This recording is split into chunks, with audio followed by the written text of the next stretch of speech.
The Las Vegas Convention Center pulsed with energy as the World Tech Expo opened its doors. I adjusted my exhibitor badge, still wrapping my head around the words printed beneath my photo. Emma Carter, Quantum Innovations. 6 years of being called a basement tinkerer and wannabe inventor had led to this. Wedged between industry giants, my modest booth held one item, a sleek, black device no larger than a smartphone. It didn't look like much, but it was about to upend the energy industry. More importantly, it was about to upend Carter Energy Solutions, my family's legacy, whether they saw it coming or not. Still playing with toys, little sister? I didn't need to turn. James's voice dripped with the same condescension I'd known since childhood. He stood there in his tailored suit, Carter Energy CEO in full smug mode. Beside him, our middle brother Michael, CFO, added his usual smirk. The real convention's at the Energy Summit, Michael said. This is adorable. I smiled, remembering the dinners, the eye rolls, the lectures about real business and grown-up science. Here to check out the competition? I asked. James laughed, loud enough to draw glances from neighboring booths. Emma, you work in a garage. We're a Fortune 500 company. Michael grinned. By the way, Dad's retirement party is next month. Try to dress like you didn't just roll out of a lab. And maybe leave the soldering iron at home. They strolled off, Carter Energy badges gleaming under the lights. Not once did they look at the device that had consumed 6 years of my life. The one that, in 24 hours, could either save or destroy everything they'd built. My phone buzzed. Patent attorney, all set for tomorrow. Their legal team's in the dark. I replied. They always are, that's the problem. Another ping. Diana Chin, Global Tech CEO, we're ready. Their arrogance ends tomorrow. 6 years ago, I warned them. Fresh from MIT, double doctorates in quantum physics and electrical engineering, I brought my early designs to the Carter Energy board. They laughed, especially James and Michael, called it science fiction, a fantasy. Miss Carter? I looked up, a young woman in a lab coat, eyes wide. I'm Dr. Sarah Martinez, Berkeley. Your paper on quantum energy transmission changed my life. Would you sign it? As I autographed the journal, I spotted James across the hall, frowning. He still didn't get it. None of them did. The overhead speakers crackled. Attention attendees, keynote presentation begins in 30 minutes. I turned to my demo unit, time to prepare. For years, my brothers expanded Carter Energy's fossil fuel empire, ignoring the market's shift, calling renewables a passing phase. What they didn't know, their entire infrastructure relied on tech that expired tonight, at midnight. And I held its replacement. My quantum device offered 90% greater efficiency, zero environmental impact, and starting tomorrow, exclusive patent rights. Buzz. Carter Energy's largest client, contract ready, awaiting keynote. I glanced toward the main hall. James and Michael were settling into their seats, probably waiting to mock whatever toys would hit the stage. They were minutes away from watching their future vanish. Miss Carter, a convention organizer waved. You're up in 20. I nodded, holding the device tight. 6 years of mockery, dismissal, doubt. It all led here. The main hall dimmed. I stepped onto the stage.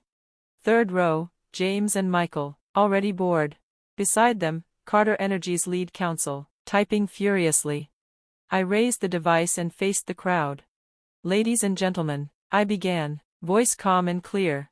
What if I told you everything you know about energy transmission is about to change? This is the Q-Core, I said, holding the device up. It's not just another energy transmission system. It's a complete shift in how we generate, move, and manage power. Behind me, the massive screen lit up with its technical specs. In the third row, Harrison Wells, Carter Energy's top legal counsel, stopped typing. His face turned pale as the numbers came into focus. Using quantum tunneling, I continued, the Q-Core transmits power with 98% efficiency. For context, the current industry standard caps at 75%. I let the silence linger before adding, yes, I'm referring to the standard that powers every system Carter Energy owns. James still wore his signature smirk, but Michael had gone stiff, adjusting his tie with nervous fingers. They didn't get it. Not yet. But efficiency isn't the real breakthrough, I said. The Q core is natively compatible with renewable energy sources, something today's systems can barely manage. I clicked to the next slide. And the best part? I said with a smile. It's already been approved by every major regulatory body around the world. Harrison leaned into my brothers, whispering fast. I caught the words. She owns the patent. It's airtight. No loopholes. I turned back to the audience. As of midnight tonight, the patent protecting the industry standard system expires.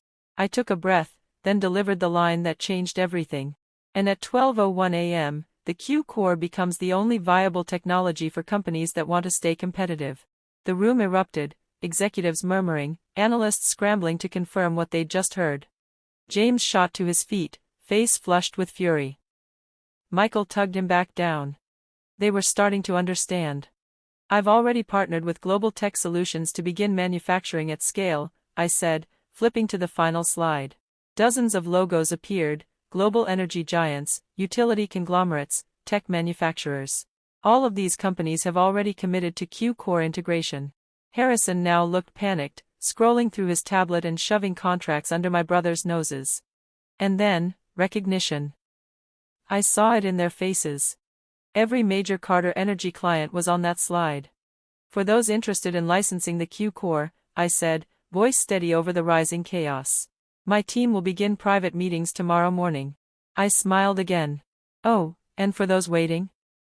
The licensing fee goes up 10% every month for the next year. Reporters surged forward. Executives formed a line near the stage. Questions flew from every direction. But I didn't flinch. I just watched my brothers.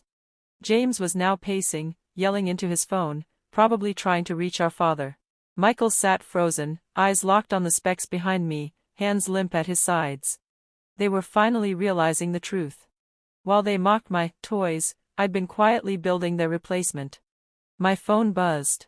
Diana Chin, masterfully done. Their stock is already falling. Another ping. Harrison Wells, we need to talk. Urgently, I stepped down from the podium as security held back the wave of reporters. 6 years of being the family disappointment. The basement tinkerer. The dreamer who needed to get a real job. All of it had led to this moment. 3 hours later, I sat in my hotel suite's private conference room. Across from me, James, Michael, and Harrison Wells. They looked smaller now, boxed in by the glittering skyline of Las Vegas, a fitting backdrop for the reckoning I'd been building toward for 6 long years. This is blackmail, James spat, suit rumpled, voice raw from panic. No, I said calmly, sliding a printed market report across the table. This is business. You remember business, don't you? The thing you kept telling me I wasn't doing. Harrison cleared his throat, trying diplomacy. Miss Carter, Emma, surely there's room for a family agreement here. I raised an eyebrow, then pulled out a worn notebook. You mean like the agreement 6 years ago when I first pitched this tech to the board? I flipped to a bookmarked page, lined with their exact words, carefully recorded. Here's a favorite. Come back when you want to do real work instead of playing scientist. Michael, finally speaking, glanced up from the specs on the table. This is why you were asking about our infrastructure upgrades last Christmas. Starting to connect the dots? Good. I opened my laptop. Carter Energy's stock, down 23% since my keynote. While you were building bigger pipelines, I said, I was building the future. Dad will never allow this, James snapped. Right on cue, my phone lit up. Dad. I answered and put it on speaker. Emma, his voice was calm, touched with amusement, just watched the keynote, why didn't you tell me? The same reason you never told them you've been secretly funding my research for the past 3 years. James and Michael froze. You what? James barked. Dad chuckled. You really thought your sister, MIT double doctorate, was working in a garage without help? I've been watching all of you. Emma's the only one who saw the future coming. Harrison's fingers blurred across his screen. We need to discuss terms immediately, he muttered. Clients are already calling, threatening to pull contracts. I pushed a folder across the table. My terms are simple. Carter Energy becomes a subsidiary of Quantum Innovations. I take over as CEO of both entities. James and Michael can stay on as regional managers, if they're willing to actually learn the new tech. James stood, furious. This is ridiculous. We'll fight it. With what? I asked quietly. Your dying tech, your vanishing clients, your tanking stock. I clicked to another file. Or maybe you'll fight with this. An environmental report appeared on the screen. Tomorrow, I'm releasing your full violation history, corners cut, standards ignored, all of it documented. Michael dropped his head into his hands. You've been planning this all along. No, I said, eyes locked on his. I tried to work with you. You chose to laugh instead of listen. Harrison stood, deflated. I'll draw up the paperwork tonight. The board will back it. They don't have a choice anymore. One by one, they left, staggered, stunned, speechless. My phone buzzed. A message from Diana Chin. Flawless. Their stock just hit a 5-year low. Another ping. Harrison Wells, we need to talk, urgently. The Q core wasn't just a product. It was the new standard, and Carter Energy would either evolve or dissolve. Dad was still on the call. Your mother would be proud, he said softly. I smiled, thinking of her, of the way she used to cheer on my experiments in the garage before cancer took her. She always said, the best revenge is massive success. Dad's voice came through again. Oh, and I just got off the phone with the Nobel Committee. They're very interested in your quantum tunneling breakthrough. I looked out over the glittering city, remembering every family dinner where I'd sat quietly while my brothers bragged about deals and dominance. They never understood. Real power doesn't come from controlling the past. It comes from inventing the future. Tomorrow, I'd begin rebuilding Carter Energy from the inside out. My brothers would either learn to keep up, or be left behind. As for the notebook full of their taunts and dismissals, I'd have it framed and hung in my new office. A daily reminder that the best way to prove them wrong is to prove yourself right.